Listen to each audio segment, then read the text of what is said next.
নমস্কার, সবাইকে স্বাগত আমার জানলায়, যার নাম গান জ্ঞান গল্প। এবং তাদেরকে অভিনন্দন যারা প্রথম থেকে আমাকে উৎসাহ দিচ্ছেন, সাপোর্ট করছেন, আমার কাজকে ভালোবাসছেন। বিকজ খুব অল্প দিনের মধ্যেই আমার জানলায় এখন আমরা 100 জন জড়ো হয়েছি।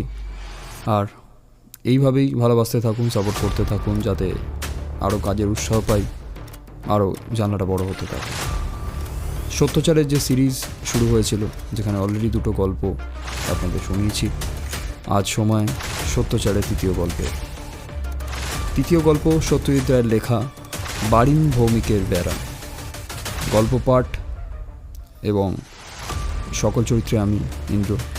আর বিশেষ কৃতজ্ঞতা আমার বন্ধু সৌরভ ভট্টাচার্যকে, যে একটি চরিত্রে আমাকে কণ্ঠ দিয়ে সাহায্য করেছেন। এনসি ভৌমিকের চরিত্রে সৌরভ ভট্টাচার্য। শুরু হচ্ছে আজকের গল্প বারিন ভৌমিকের বেড়া।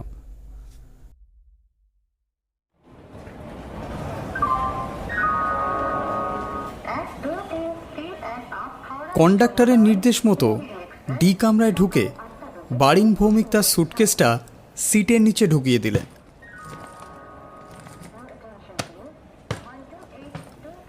ওটা পথে খোলার দরকার হবে না, ছোট ব্যাগটা হাতের কাছে রাখা দরকার। চিরুনি, পুরুষ, টুথব্রাশ, দাড়ি কামানোর সরঞ্জাম, ট্রেনে পড়ার জন্য হ্যাডলি চেজের বই সবই রয়েছে এই ব্যাগে। আর আছে থ্রোট পিলস। ঠান্ডা ঘরে ঠান্ডা লেগে গলা বসে গেলে কাল গান খুলবে না। চট করে একটা বড়ি মুখে পুরে দিয়ে বারিন ভৌমিক ব্যাগটাকে জানলার সামনে টেবিলটার উপর রেখে দিলেন।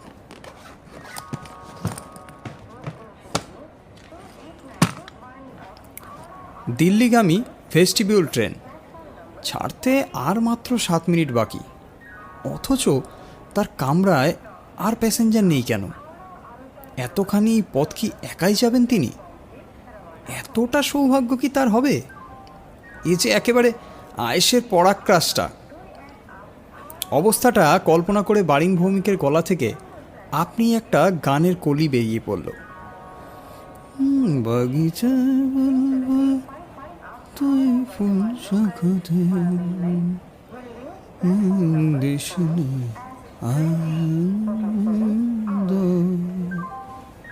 বারিন ভৌমিক জানলা দিয়ে বাইরে হাওড়া স্টেশন প্ল্যাটফর্মের জনস্রোতের দিকে চাইলেন। দুটি ছোকরা তার দিকে চেয়ে পরস্পরে কি যেন বলা বলি করছে। বারিনকে চিনেছে তারা, অনেকেই চেনে, অন্তত কলকাতা শহরের এবং অনেক বড় বড় মফস্বল শহরের অনেকেই শুধু তার কণ্ঠস্বর নয়, তার চেহারার সঙ্গেও পরিচিত। প্রতি মাসেই 5-7টা ফাংশনে তার ডাক পড়ে। বারিন ভৌমিক গাইবেন নজরুল গীতি ও আধুনিক। খ্যাতি অর্থ দুই এখন বারিন ভৌমিকের হাতের মুঠোয়। অবশ্যই এটা হয়েছে বছর 5 হলো। তার আগে কয়েকটা বছর তাকে বেশ, যাকে বলে, স্ট্রাগলই করতে হয়েছে।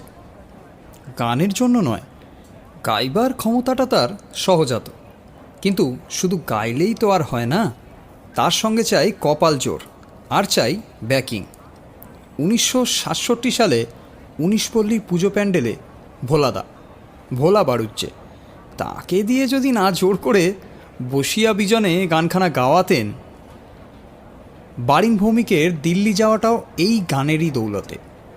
দিল্লির বেঙ্গলি অ্যাসোসিয়েশন তাকে ফার্স্ট ক্লাসের খরচ দিয়ে নিয়ে যাচ্ছে তাদের জুবিলি অনুষ্ঠানে নজরুল গীতি পরিবেশনের উদ্দেশ্যে। থাকার ব্যবস্থাও অ্যাসোসিয়েশনই করবে। 2 দিন দিল্লিতে থেকে তারপর আগ্রা, ফতেপুর, সিক্রি দেখে ঠিক 7 দিন পরে আবার কলকাতায় ফিরবেন বারিন ভৌমিক। তারপর পুজো পড়ে গেলে তার আর অবসর নেই। প্রহরে প্রহরে হাজিরা দিতে হবে গানের আসরে, শ্রোতাদের কানে মধু বর্ষণ করার জন্য।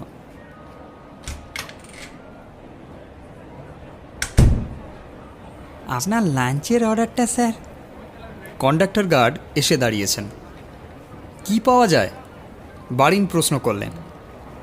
আপনি নন ভেজিটেরিয়ান তো? দেশি খাবেন না ওয়েস্টার্ন স্টাইল? দেশি হলে আপনার... বারিন নিজের পছন্দ মতো লাঞ্চের অর্ডার দিয়ে সবেমাত্র একটি সিগারেট ধরিয়েছেন, এমন সময় আরেকটি প্যাসেঞ্জার এসে কামরায় ঢুকলেন এবং ঢোকার সঙ্গে সঙ্গেই দিল্লির গাড়ি গা ঝাড়া দিয়ে যাত্রা শুরু করলো।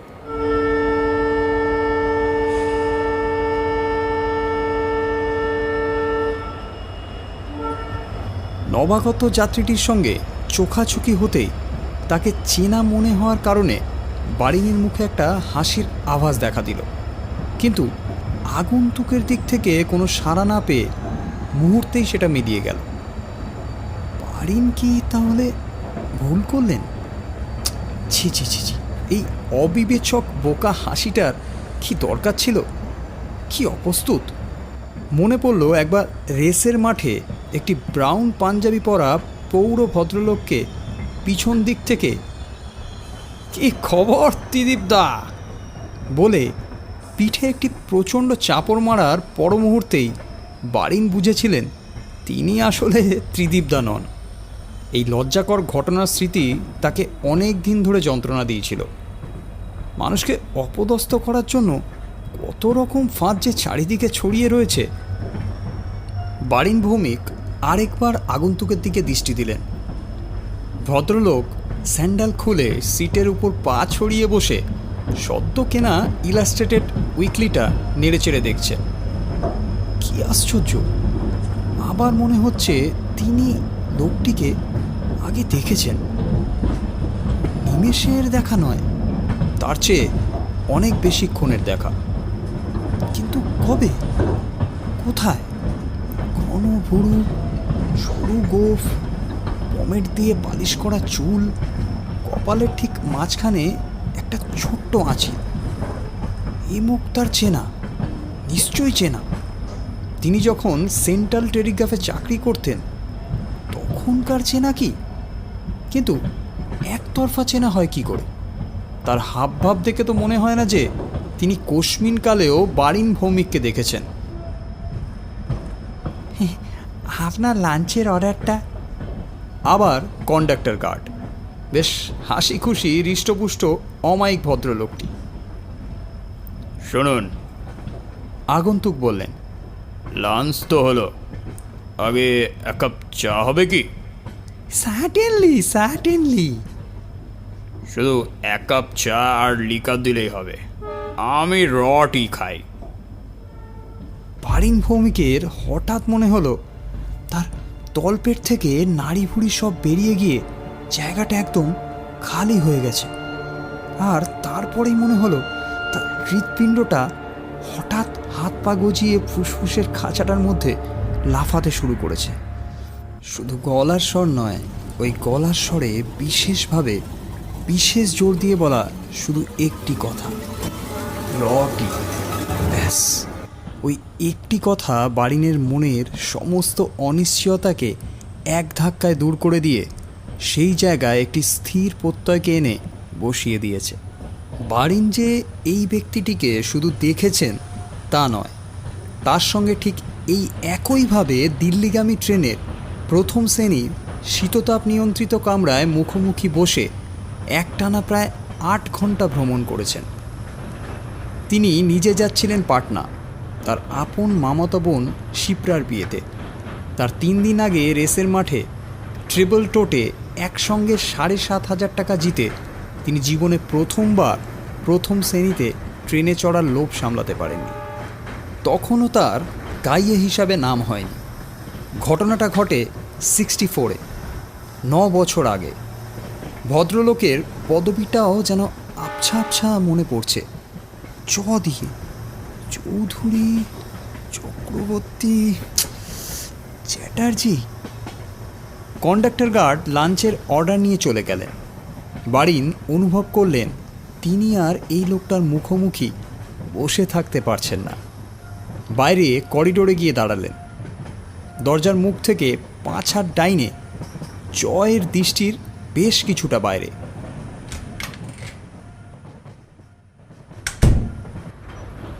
কোইন্সিডেন্সের বাংলা বারিন ভৌমিক জানেন না, কিন্তু এটা জানেন যে প্রত্যেকের জীবনেই ও জিনিসটা বার কয়েক ঘটে। কিন্তু তা বলে এই রকম কোইন্সিডেন্স?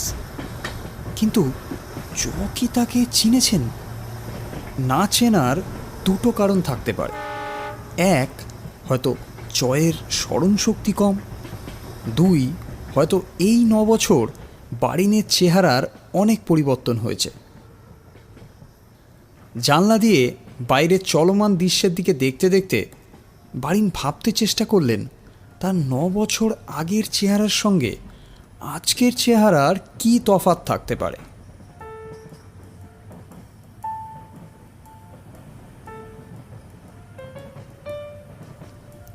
ওজন বেড়েছে অনেক, সুতরাং অনুমান করা যায় তার মুখটাও আরও ভরেছে।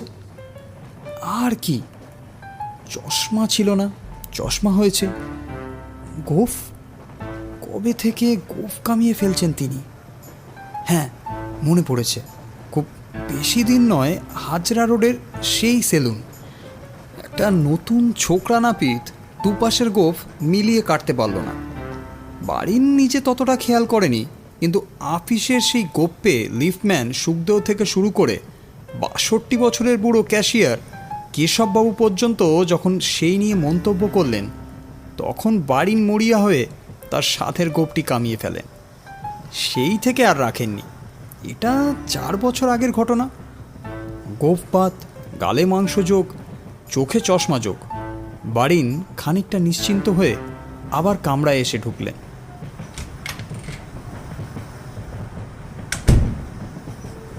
বেয়ারা একটা ট্রেতে চায়ের কাপ আর টিপট চয়ের সামনে পেতে দিয়ে চলে গেল।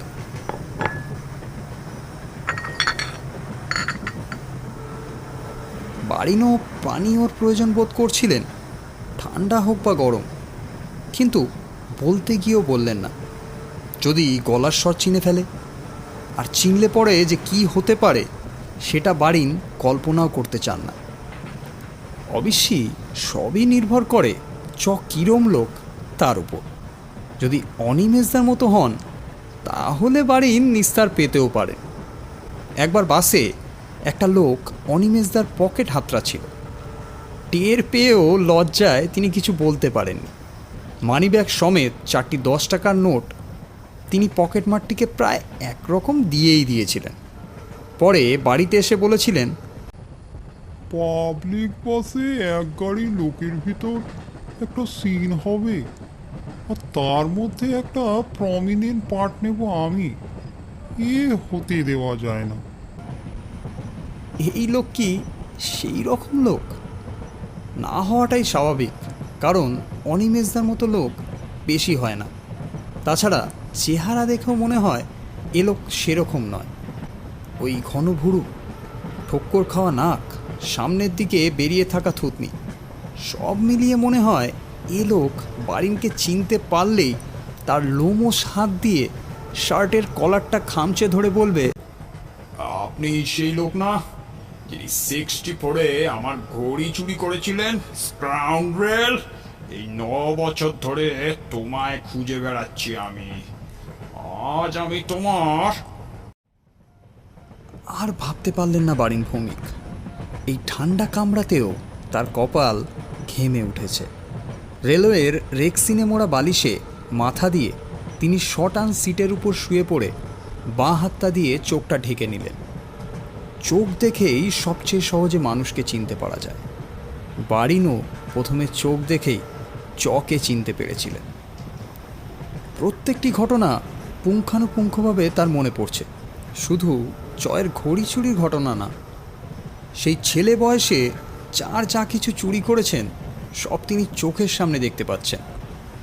এক এক সময় খুবই সামান্য সে জিনিস, হয়তো একটা সাধারণ ডট পেন মুকুল মামার, কিংবা একটা সস্তা ম্যাগনিফাইং গ্লাস তার স্কুলের সহপাঠী অক্ষয়, অথবা ছেনিদার একজোড়া হাড়ের কাফলিংস, যেটার কোনো প্রয়োজন ছিল না বারিনের, কোনোদিন ব্যবহারও করেননি। চুরির কারণ এই যে সেগুলো হাতের কাছে ছিল এবং সেগুলো অন্যের জিনিস। 12 বছর বয়স থেকে শুরু করে 25 বছর বয়স পর্যন্ত কমপক্ষে 50টা পরের জিনিস বারিন ভৌমিক কোনো না কোনো উপায়ে আত্মসাৎ করে নিজের ঘরে নিজের কাছে এনে রেখেছেন। একে চুরি ছাড়া আর কি বলা যায়? চোরের সঙ্গে শুধু তফাৎ এই যে চোর চুরি করে অভাবের তাড়নায়, আর তিনি করেছেন অভ্যাসের বশে। লোকে তাকে কোনোদিন সন্দেহ করেনি, তাই কোনোদিন ধরাও পড়তে হয়নি।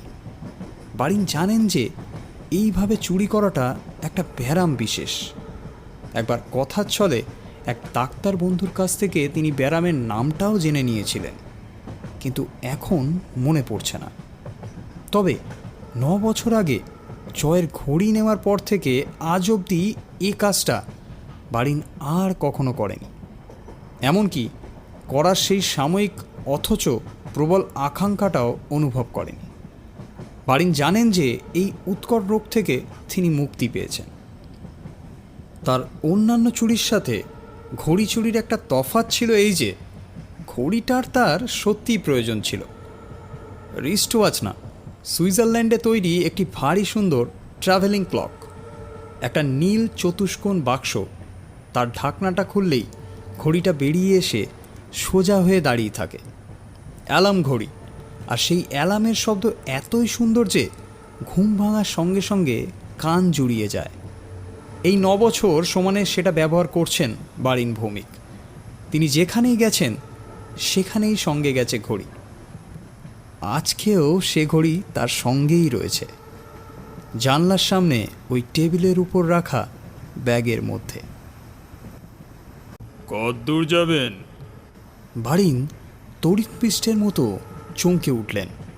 লোকটা তার সঙ্গে কথা বলছে, তাকে প্রশ্ন করছে। দিল্লি, আগে দিল্লি। প্রথমবার অতিরিক্ত সাবধানতা অবলম্বন করতে গিয়ে একটু বেশি আস্তে উত্তর দিয়ে ফেলেছিলেন বারিন। আপনার কি ঠান্ডায় গলা বসে গেল নাকি? না, ওটা হয় মাঝে মাঝে। অ্যাকচুয়ালি এয়ার কন্ডিশনিংয়ের একমাত্র লাভ হচ্ছে ধুলোর হাত থেকে রেহাই পাওয়া। না হলে আমি এমনি ফার্স্ট ক্লাসেই যেতুম। বারিন চুপ। পারলে তিনি চয়ের দিকে তাকান না, কিন্তু চ তার দিকে দেখছে কিনা সেটা জানার দুর্নিবার কৌতূহলই তার দৃষ্টি বারবার ভদ্রলোকের দিকে নিয়ে যাচ্ছে। কিন্তু চ নিরুদ্বিগ্ন, নিশ্চিন্ত। অভিনয় কি সেটা বারিন বুঝতে পারছে না। সেটা জানতে হলে লোকটিকে আরও ভালো করে জানা দরকার। বারিন যেটুকু জানেন সেটা তার গতবারের জানা। এক হলো দুধ চিনি ছাড়া চা পানের অভ্যেস, আরেক হলো স্টেশন এলেই নেমে গিয়ে কিছু না কিছু খাবার জিনিস কিনে আনা, নোনতা জিনিস, মিষ্টি নয়। মনে আছে গতবার বারিন ভৌমিকের অনেক রকম মুখরোচক জিনিস খাওয়া হয়ে গিয়েছিল চয়ের দৌলতে। এছাড়া তার চরিত্রের আরেকটা দিক প্রকাশ পেয়েছিল পাটনা স্টেশনের কাছাকাছি এসে। এটার সঙ্গে ঘড়ির ব্যাপারটা জড়িত, তাই ঘটনাটা বারিনের স্পষ্ট মনে আছে। সেবার গাড়িটা ছিল অমৃতসর মেল। পাটনা পৌঁছবে ভোর 5টায়। কন্ডাক্টর এসে 4:30 তুলে দিয়েছেন বারিনকে। চও আজ জাগা, যদিও তিনি যাচ্ছেন দিল্লি। গাড়ি স্টেশনে পৌঁছবার ঠিক 3 মিনিট আগে হঠাৎ খ্যাঁচ করে থেমে গেল।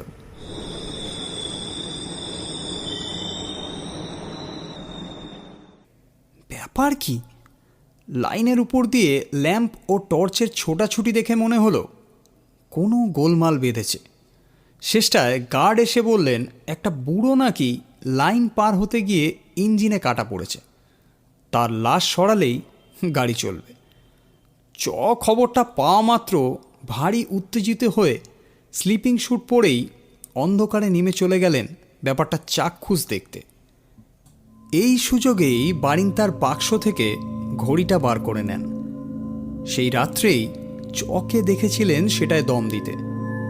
লোভ যে লাগেনি তা নয়, তবে সুযোগের অভাব হবে জেনে ঘড়ির চিন্তা মন থেকে দূর করে দিয়েছিলেন।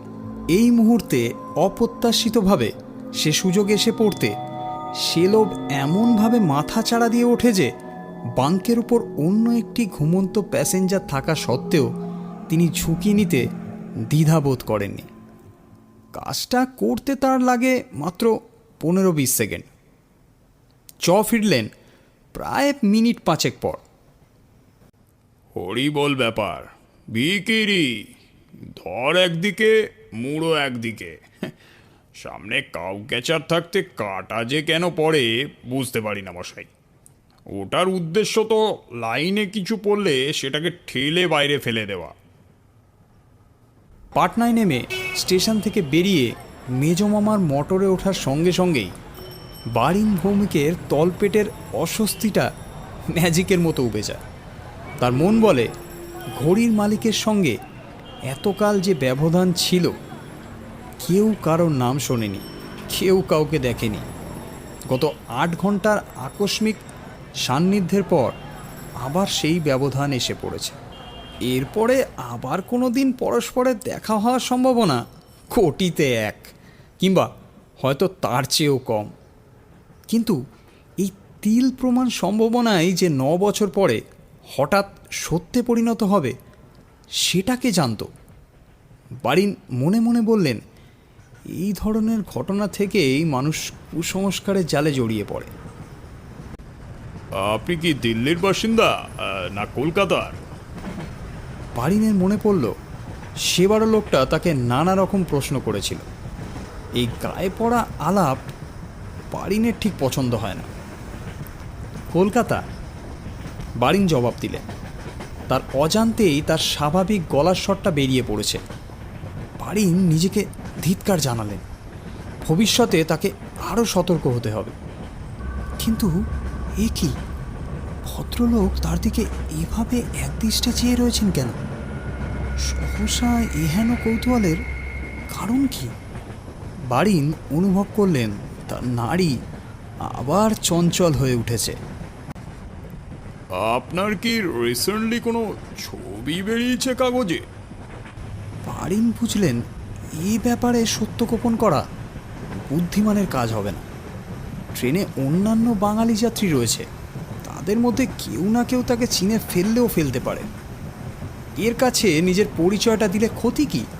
বরং বারিন যে একজন খ্যাতনামা ব্যক্তি সেটা জানলে 9 বছর আগে সেই ঘড়ি চোরের সঙ্গে তাকে এক করে দেখা জয়ের পক্ষে আরও অসম্ভব হবে। কোথায় দেখেছেন আপনি ছবি? বারিন পাল্টা প্রশ্ন করলেন। আপনি গান করেন কি? আবার প্রশ্ন। হ্যাঁ, তা একটু আধটু। আপনার নামটা? বারীন্দ্রনাথ ভৌমিক। তাই বলুন, বারিন ভৌমিক। তাই চেনা চেনা মনে হচ্ছিল। আপনি তো রেডিওতেও গেয়ে থাকেন মাঝে মাঝে। আগে হ্যাঁ। আমার স্ত্রী আপনার বড় ভক্ত। এই দিল্লি যাচ্ছেন কি গানের ব্যাপারে? আগে হ্যাঁ। বেশি ভেঙে বলবেন না বাড়ি, শুধু হ্যাঁ বা নাতে যদি উত্তর হয় তবে তাই বলবেন। দিল্লিতে এক ভৌমিক আছে, ফিন্যান্সে, স্কটিশে পড়তো আমার সঙ্গে, নীতিশ ভৌমিক। আপনার কি ইয়ে নাকি? ইয়েটিয়েই বটে।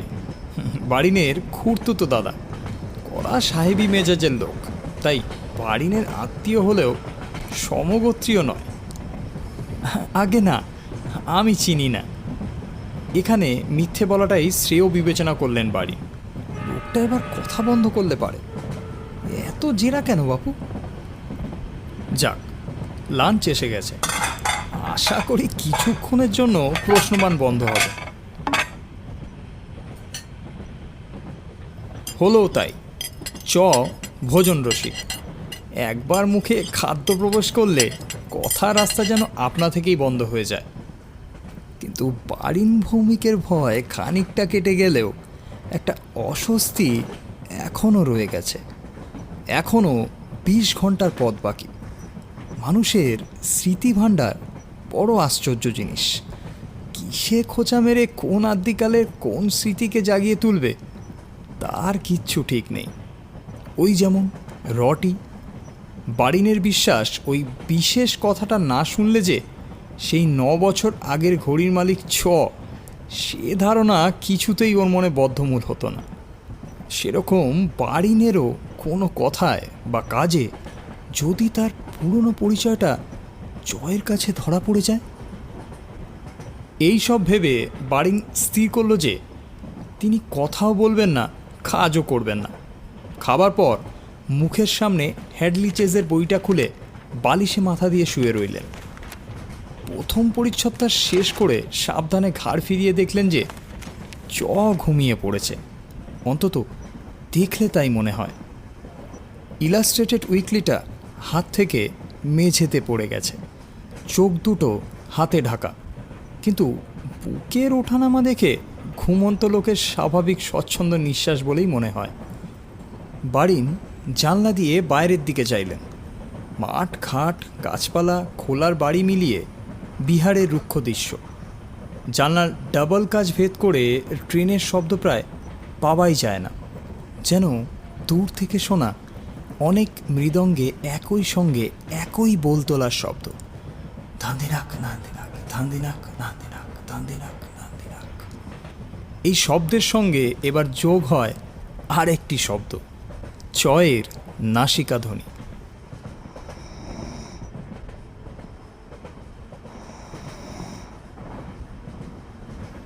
বারিন ভৌমিক অনেকটা নিশ্চিন্ত বোধ করলেন। নজরুলের একটা বাছাই করা গানের প্রথম লাইনটা গুনগুন করে দেখলেন। সকালের মতো অতটা মসৃণ না হলেও গলাটা তার নিজের কানে খারাপ লাগলো না। এবার বেশি শব্দ না করে গলাটা খাঁকড়ে তিনি গানটা আবার ধরলেন, এবং ধরেই তৎক্ষণাৎ তাকে থেমে যেতে হলো।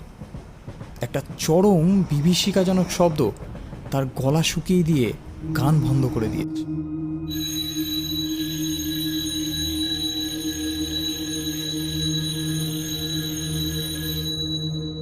ঘড়িতে অ্যালার্ম বাজার শব্দ।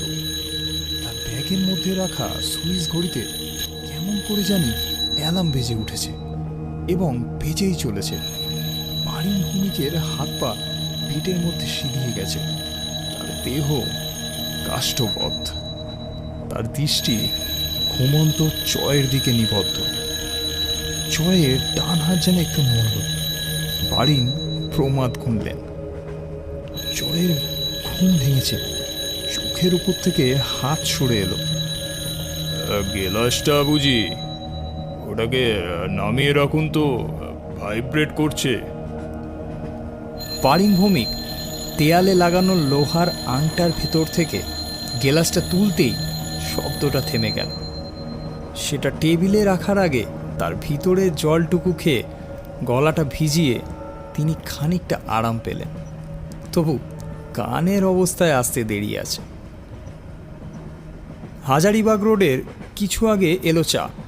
পরপর 2 পেয়ালা গরম চা খেয়ে এবং চয়ের কাছ থেকে আর কোনো রকম জেরা বা সন্দেহের কোনো লক্ষণ না পেয়ে বারিনের গলা আরও অনেকটা খোলসা হলো। বাইরে বিকালের পড়ন্ত রোদ আর দূরের টিলার দিকে চেয়ে গাড়ির ছন্দের সঙ্গে ছন্দ মিলিয়ে একটা আধুনিক গানের খানিকটা গুনগুন করে গিয়ে আসন্ন বিপদের শেষ আশঙ্কাটুকু তার মন থেকে কেটে গেল। গয়াতে তার 9 বছরের আগের অভ্যাস অনুযায়ী প্ল্যাটফর্মে নেমে সেলোফোনে মোড়া 2 প্যাকেট চানাচুর কিনে এনে তার একটা বারিন ভৌমিককে দিলেন। বারিন দিব্যি তৃপ্তির সঙ্গে সেটা খেলেন। গাড়ি ছাড়ার মুখে সূর্য ডুবে এলো। ঘরের বাতিগুলো জ্বালিয়ে দিয়ে বলল, আমরা কি লেট রান করছি? আপনার ঘড়িতে কটা বাজে? এই প্রথম বারিন ভৌমিকের খেয়াল হলো যে জয়ের হাতে ঘড়ি নেই। ব্যাপারটা অনুধাবন করে তিনি বিস্মিত হলেন, এবং হয়তো সে বিস্ময়ের খানিকটা তার চাহনিতে প্রকাশ পেল। পর মুহূর্তেই খেয়াল হলো জয়ের প্রশ্নের জবাব দেয়া হয়নি। নিজের ঘড়ির দিকে এক ঝলক দৃষ্টি দিয়ে বললেন, 7:35। তাহলে তো মোটামুটি টাইমেই যাচ্ছি। হ্যাঁ, আমার ঘড়িটা আজই সকালে HMT দ্বীপে টাইম দিচ্ছিল। বিছানার চাদর ধরে এমন টান দিয়েছে যে ঘড়ি একেবারে। বারিন একেবারে চুপ। ঘড়ির প্রসঙ্গ তার কাছে 16 আনা অপ্রীতিকর অবাঞ্ছনীয়। আপনার কি ঘড়ি? HMT। ভালো সার্ভিস দিচ্ছে? আসলে আমার ঘড়ির লাকটাই খারাপ। বারিন ভৌমিক একটা হাই তুলে নিজেকে নিরুদ্বিগ্ন প্রতিপন্ন করার চেষ্টায় ব্যর্থ হলেন। তার অঙ্গ প্রত্যঙ্গের অসারতা চোয়াল পর্যন্ত পৌঁছে গেছে। মুখ খুলল না। শ্রবণ শক্তি লোপ পেলে তিনি সবচেয়ে খুশি হতেন, কিন্তু তা তো হবার নয়। জয়ের কথা দিব্যি তার কানে প্রবেশ করছে। একটা সুইচ করি জানেন, শোনা ট্রাভেলিং ক্লক জেনিভা থেকে এনে দিয়েছিল আমার এক বন্ধু। 1 মাসও ব্যবহার করিনি। ট্রেনে যাচ্ছি দিল্লি, বছর 8 আগে। এই যে আপনি আর আমি ট্রাভেল করছি, সেই রকম একটা কামরায় আমরা দুজন, আমি আর একটি ভদ্রলোক, বাঙালি। কি ডেয়ারিং ভেবে দেখুন। হয়তো বাথরুমে গেছি কি স্টেশন এসছে, প্ল্যাটফর্মে নেমেছি, আর সেই ভাগে ঘড়িটাকে বেমালুম ঝেপে দিলে। অথচ দেখে বোঝার জো নেই, ফার্স্ট ক্লাসে যাচ্ছি, দিব্যি ভদ্রলোকের মতো চেহারা। টুনটুন যে করে বসেনি এই ভাগ্যি। তারপর থেকে আর তো ট্রেনেই চড়িনি। এবারও প্লেনেই যেতুম, কিন্তু পাইলটদের স্ট্রাইকটা ব্যাগরা দিয়ে দিল। বারিন ভৌমিকের গলা শুকনো, ঠোঁটের চারপাশটা অবশ হয়ে গেছে। অথচ তিনি বেশ বুঝতে পারছেন যে এতগুলো কথার পর কিছু না বললে অস্বাভাবিক হবে, এমনকি সন্দেহজনকও হতে পারে। প্রাণান্ত চেষ্টা করে, অসীম মনোবল প্রয়োগ করে অবশেষে কয়েকটি কথা বেরোলো মুখ দিয়ে। আপনি খোঁজ করেননি? আর খোঁজ? এসব কি আর খোঁজ করে ফেরত পাওয়া যায়? তবে লোকটার চেহারা মনে রেখেছিলুম অনেক দিন। এখনও আবছা আবছা মনে পড়ে। মাঝারি রং, গোপ আছে, আপনার মতোই হাইট হবে, তবে রোগা। আর একটিবার যদি সাক্ষাৎ পেতুম তো বাপের নাম ভুলিয়ে দিতুম। এককালে বক্সিং করতুম জানেন, লাইট হেভিওয়েট চ্যাম্পিয়ন ছিল। সে লোকের 14 পুরুষের ভাগ্যি যে আর দ্বিতীয়বার আমার সামনে পড়েনি। ভদ্রলোকের নামটাও মনে পড়ে গেছে, চক্রবর্তী, পুলক চক্রবর্তী। আশ্চর্য, ওই বক্সিংয়ের কথাটা বলা মাত্র নামটা সিনেমার টাইটেলের মতো যেন চোখের সামনে দেখতে পেলেন বারিন ভৌমিক। গতবারও বক্সিং নিয়ে অনেক কথা বলেছেন পুলক চক্রবর্তী, কিন্তু নামটা জেনেই বা কী হবে?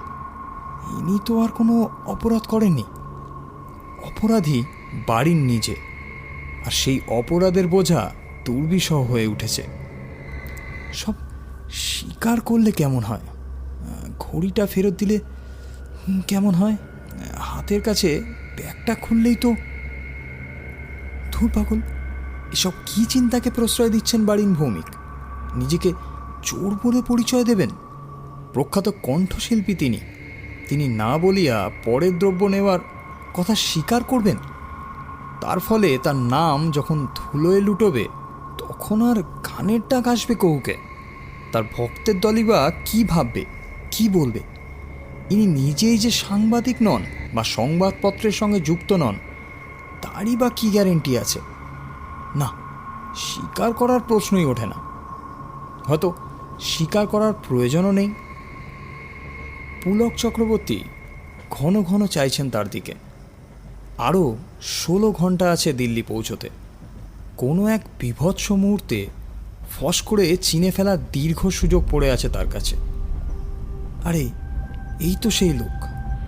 বারিন কল্পনা করলেন তার গোঁফ খসে পড়ে গেছে, গাল থেকে মাংস ঝরে গেছে, চোখ থেকে চশমা খুলে গেছে। পুলক চক্রবর্তী এক দৃষ্টিতে চেয়ে রয়েছেন তার 9 বছর আগের চেহারাটার দিকে। তার ঈষৎ কটা চোখের দৃষ্টি ক্রমশ তীক্ষ্ণ হয়ে আসছে। তার ঠোঁটের কোণে কুড়ো হাসি ফুটে উঠেছে।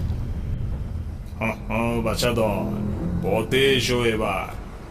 একদিন বাদে বাগে পেয়েছি তোমায়। ঘুঘু দেখেছো, ফার তো দেখোনি।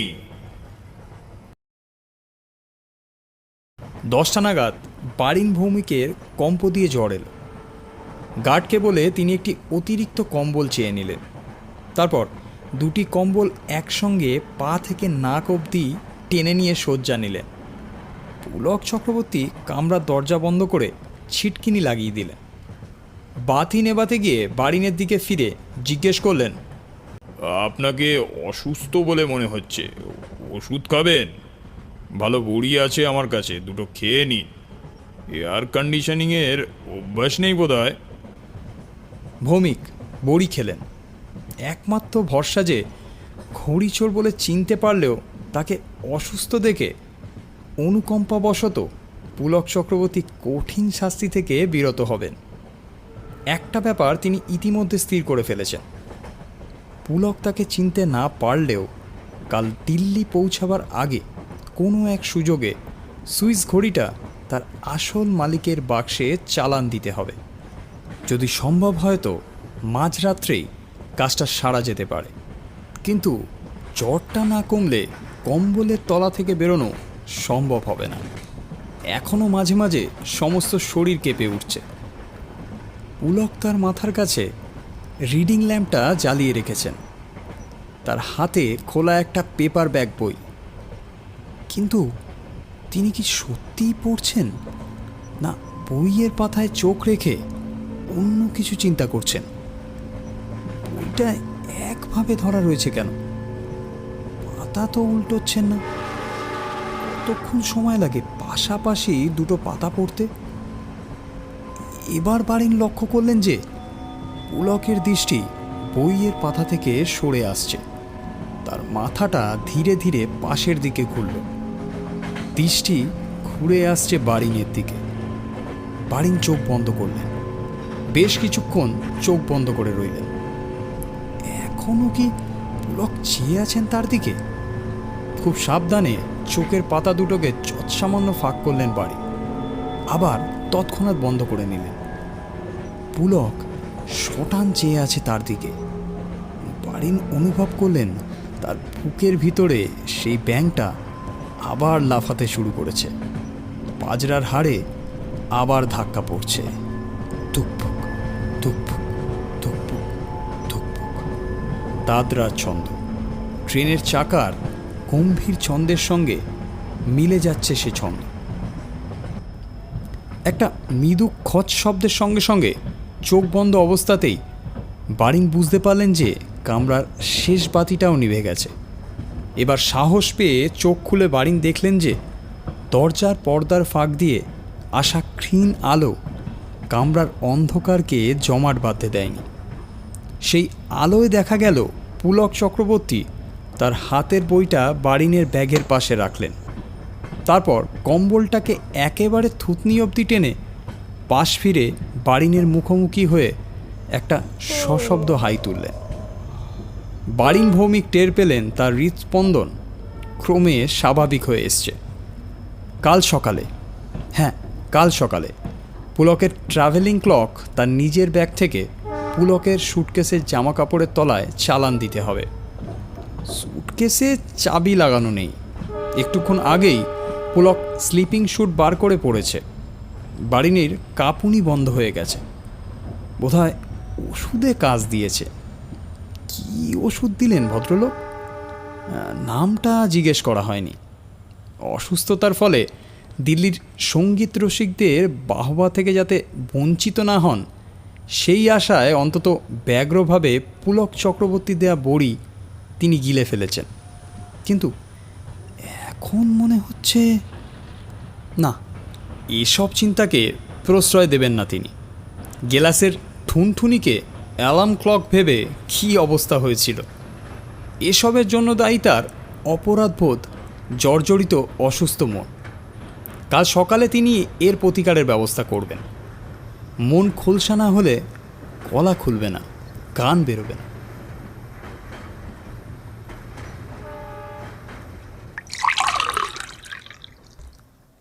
চায়ের সরঞ্জামের টুংটাং শব্দে বাড়িন ভৌমিকের ঘুম ভাঙল।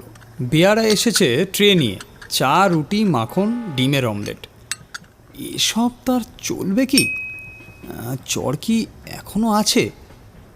না, নেই। শরীর ঝরঝরে হয়ে গেছে। মোক্ষম ওষুধ দিয়েছিলেন পুলক চক্রবর্তী। ভদ্রলোকের প্রতি একটা কৃতজ্ঞতার ভাব জেগে উঠল বারিনের মনে। কিন্তু তিনি কোথায়? বাথরুমে বোধহয়, নাকি করিডোরে? বেয়ারা চলে গেলে বারিন বাইরে বেরোলেন। করিডোর খালি। কতক্ষণ হলো বাথরুমে গেছেন ভদ্রলোক? একটা চান্স কি নেওয়া যায় এখন? বারিন চান্সটা নিলেন বটে, কিন্তু সফল হলেন না। ব্যাগ থেকে ঘড়ি বার করে পুলক চক্রবর্তীর সুটকেস টেনে বার করার জন্য নিচু হতে না হতেই ভদ্রলোক তোয়ালে ও খৈরির সরঞ্জাম হাতে কামরায় এসে ঢুকলেন। বারিন ভৌমিক তার ডান হাতটা মুঠো করে সোজা হয়ে দাঁড়ালেন। কেমন আছেন? অলরাইট? হ্যাঁ, এটা চিনতে পাচ্ছেন? বারিন তার মুঠো খুলে ঘড়ি সমেত হাতটা পুলকের সামনে ধরলেন। তবে মনে এখন একটা আশ্চর্য দৃঢ়তা এসেছে।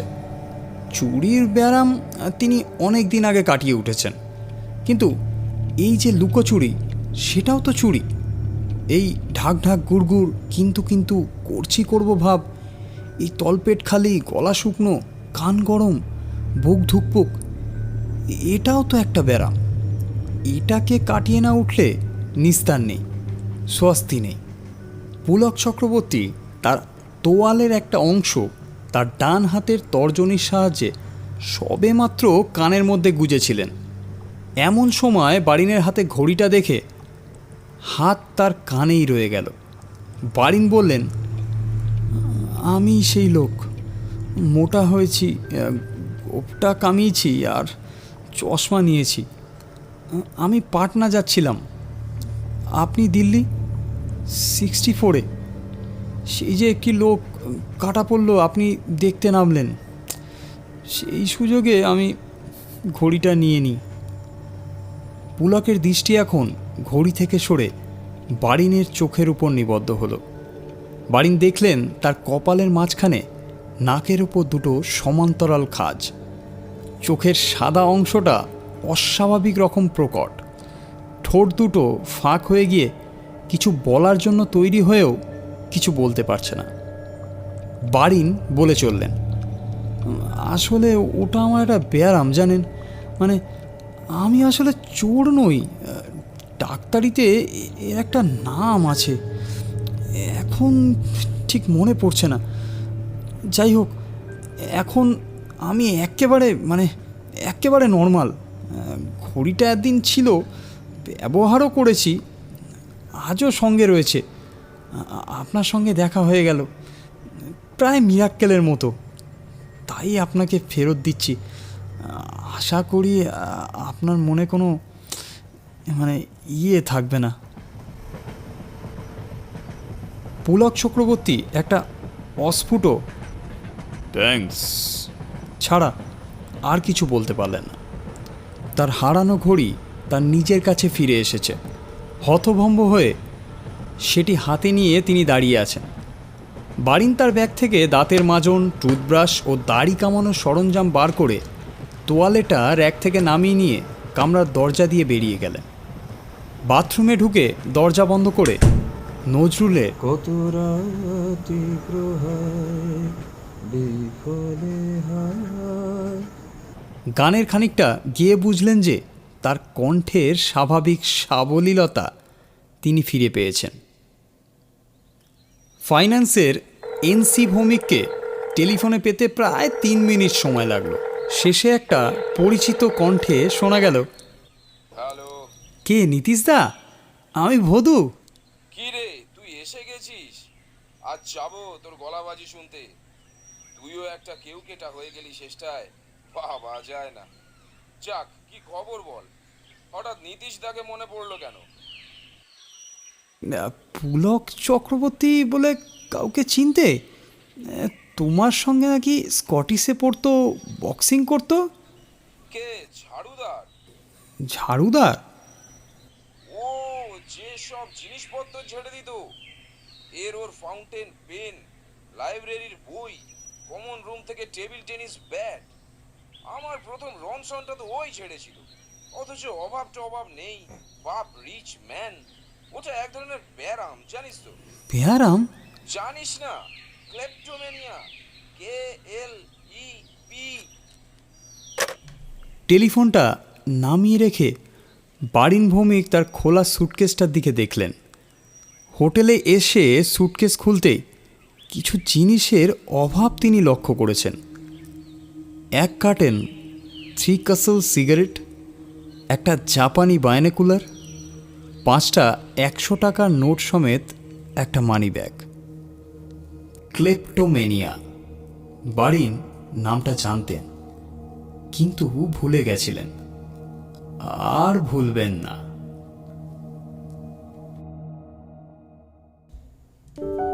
আশা করি গল্পটা আপনাদের ভালো লেগেছে। যদি ভালো লেগে থাকে তাহলে অবশ্যই শেয়ার করুন এবং কমেন্টে জানান আপনার মতামত।